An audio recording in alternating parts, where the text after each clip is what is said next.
صلاح الدین یوسف بن ایوب اس دلیر فاتح بیت المقدس کو تاریخ سلطان صلاح الدین ایوبی کے نام سے جانتی ہے، جس نے مسلمانوں کے کھوئے ہوئے وقار قبلہ اول کو آزاد کرا کر نہ صرف امت مسلمہ پر احسان کیا بلکہ یروشلم کے لوگوں کو ظلم و جبر سے نجات دلوائی۔ یہ نہ ہی صرف تاریخ اسلام بلکہ تاریخ عالم کے مشہور ترین فاتح اور حکمرانوں کے ناموں میں سر فہرست ہے۔ اسلام کے مجاہد اعظم جس پر امت ناز کرتی ہے، صلاح الدین ایوبی رحمۃ اللہ علیہ پیدائشی حکمران نہیں تھے، بلکہ ان کے چچا شیخو نور الدین زنگی رحمۃ اللہ علیہ کے کمانڈر تھے۔ اسی حیثیت میں وہ اپنے بھتیجے کو بھی ہر جنگ میں اپنے ساتھ لے جاتے تھے۔ سلطان صلاح الدین نسلاً کرد تھے، جو ہمیشہ سے ہی ایک بہادر قوم رہی ہے۔ وہ 1138 عیسوی میں موجودہ عراق کے شہر تکریت یا تکرت میں پیدا ہوئے۔ صلاح الدین ایوبی کو بہادری، فیاضی اور بردباری کے باعث نہ صرف مسلمان بلکہ عیسائی بھی بڑی عزت کی نگاہ سے دیکھتے ہیں۔ سلطان ایوبی رحم دل، سخی اور بہادر تو تھے ہی، لیکن ان کی سب سے بڑی خوبی یہ تھی کہ ان کا دل بہت بڑا تھا۔ وہ اپنے دشمن کی خوبیوں کی بھی تعریف کرتے اور موقع ملتا تو پرانی دشمنیاں بھلا کر اپنے بدترین دشمنوں کو بھی دوست بنا لیتے تھے۔ ایک دفعہ صلاح الدین سے کسی نے پوچھا، آپ مصر، شام اور لبنان کے سلطان ہیں، پر آپ کبھی مسکراتے کیوں نہیں؟ اس کی کیا وجہ ہے؟ تو انہوں نے جواب دیا، میں کیسے مسکرا سکتا ہوں جبکہ بیت المقدس عیسائیوں کے قبضے میں ہے۔ ان کو جہاد کا اتنا شوق تھا کہ ایک مرتبہ ان کے نچلے دھڑ میں پھوڑے ہو گئے، جن کی وجہ سے وہ بیٹھ کر کھانا بھی نہیں کھا سکتے تھے، لیکن ایسی حالت میں بھی جہاد کی سرگرمی میں فرق نہ آیا۔ صبح سے ظہر تک اور عصر سے مغرب تک برابر گھوڑے کی پیٹھ پر رہتے، اور خود بھی تعجب سے کہا کرتے تھے کہ جب تک گھوڑے کی پیٹھ پر رہتا ہوں تو تکلیف محسوس نہیں ہوتی، اور اس سے اترنے پر پھر سے محسوس ہونے لگتی ہے۔ اس دور میں اسلامی سلطنت کئی حصوں میں تقسیم ہو چکی تھی۔ عباسی سلطنت صرف بغداد تک محدود ہو چکی تھی۔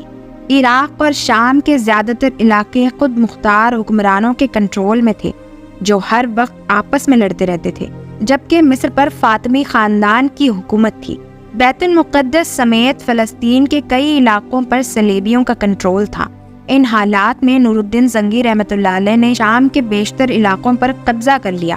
پھر انہوں نے مصر کی مدد کے لیے فوج بھیجی تو صلاح الدین ایوبی بھی اس فوج میں شامل ہو کر مصر چلے گئے۔ اس زمانے میں مصر کی حالت یہ تھی کہ کرپشن کی وجہ سے فاطمی سلطنت بہت کمزور ہو چکی تھی۔ اختیارات خلیفہ سے زیادہ وزیروں کے کنٹرول میں تھے۔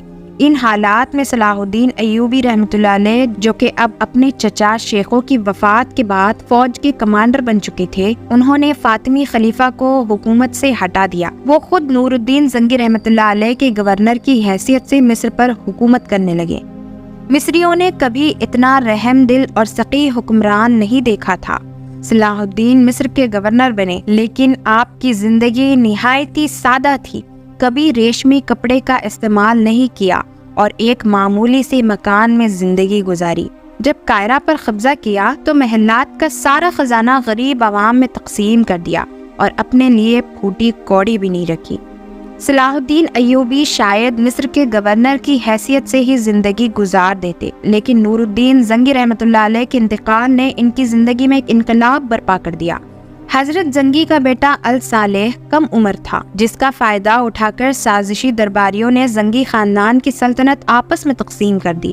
جب صلاح الدین ایوبی نے یہ صورتحال دیکھی تو انہوں نے مصر کو ایک الگ سلطنت میں تبدیل کر دیا اور خود اس کے سلطان بن گئے، اور انہوں نے سازشی امراء کو سبق سکھانے کا عزم کر کے شام پر حملہ کر دیا، اور اسی اثنا میں آپ نے جلد ہی دمشق فتح کر لیا اور مصر سے لے کر شام تک ایک بڑے علاقے کے حاکم بن گئے۔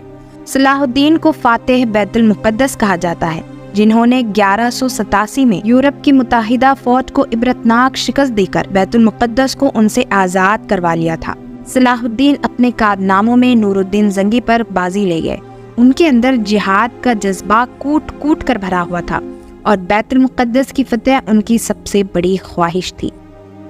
لیکن اسی دوران صلیبی سردار رینالڈ کے ساتھ 4 سالہ امن کا معاہدہ ہو چکا تھا، جس کی وجہ سے یہ ایک دوسرے کی مدد کرنے کے پابند تھے، لیکن یہ معاہدہ محض کاغذی اور رسمی تھا۔ صلیبی بدستور اپنی اشتعال انگیزی میں مصروف تھے اور مسلمانوں کے قافلوں کو برابر لوٹ رہے تھے۔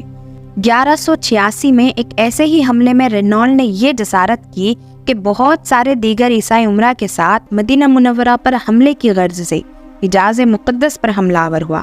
صلاح الدین ایوبی نے ان کی سرگرمیوں کی روک تھام کے لیے اقدامات کیے اور فوراً رینالڈ کا تعاقب کرتے ہوئے حاتن میں اسے جا لیا۔ 1187 کو حاتن کے مقام پر تاریخ کی خوفناک ترین جنگ کا آغاز ہوا اور اس جنگ کے نتیجے میں 30,000 عیسائی ہلاک ہوئے اور اتنے ہی قیدی بنا لیے گئے۔ رینالڈ گرفتار ہوا اور سلطان نے اپنے ہاتھ سے اس کا سر قلم کیا۔ اس جنگ کے بعد اسلامی افواج عیسائی علاقوں پر چھا گئی۔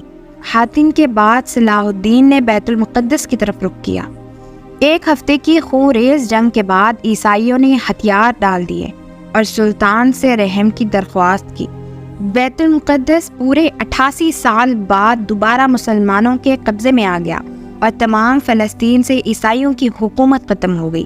بیت المقدس کی فتح صلاح الدین ایوبی کا عظیم الشان کارنامہ تھا۔ انہوں نے مسجد اقصیٰ میں داخل ہو کر نور الدین زنگی رحمۃ اللہ علیہ کا تیار کردہ منبر اپنے ہاتھوں سے مسجد میں رکھا۔ اس طرح نور الدین کی خواہش ان کے ہاتھوں پوری ہوئی۔ صلاح الدین نے بیت المقدس میں داخل ہو کر وہ مظالم نہیں کیے جو اس شہر پر قبضے کے وقت عیسائی افواج نے کیے تھے۔ صلاح الدین ایک مثالی فاتح کی حیثیت سے بیت المقدس میں داخل ہوئے۔ انہوں نے زار فدیہ لے کر ہر ایک عیسائی کو امان دے دی اور جو غریب عیسائی فدیہ نہیں ادا کر سکے ان کے فدیے کی رقم صلاح الدین اور ان کے بھائی ملک عادل نے خود ادا کی۔ صلاح الدین بڑے بہادر اور فیاض تھے۔ لڑائیوں میں انہوں نے عیسائیوں کے ساتھ اتنے اچھے سلوک کیے کہ عیسائی آج بھی ان کی عزت کرتے ہیں۔ مسیحیوں سے صلح ہو جانے کے بعد صلاح الدین نے عیسائیوں کو بیت المقدس کی زیارت کی اجازت دے دی۔ اجازت ملنے پر یورپ کے زائرین جو برسوں سے انتظار کر رہے تھے اس کثرت سے ٹوٹ پڑے کہ شاہ رچارڈ کے لیے انتظام قائم رکھنا مشکل ہو گیا اور اس نے سلطان سے کہا کہ وہ اس کی تحریر اور اجازت نامے کے بغیر کسی کو بیت المقدس میں داخل ہونے نہ دے۔ لیکن سلطان نے جواب دیا کہ زائرین بڑی بڑی مسافتیں طے کر کے زیارت کے لیے آتے ہیں، لہٰذا ان کو روکنا مناسب نہیں۔ اس پر رچرڈ نے کہا تھا کہ جب تک صلاح الدین جیسے عظیم سلطان موجود ہے یروشلم شہر محفوظ رہے گا۔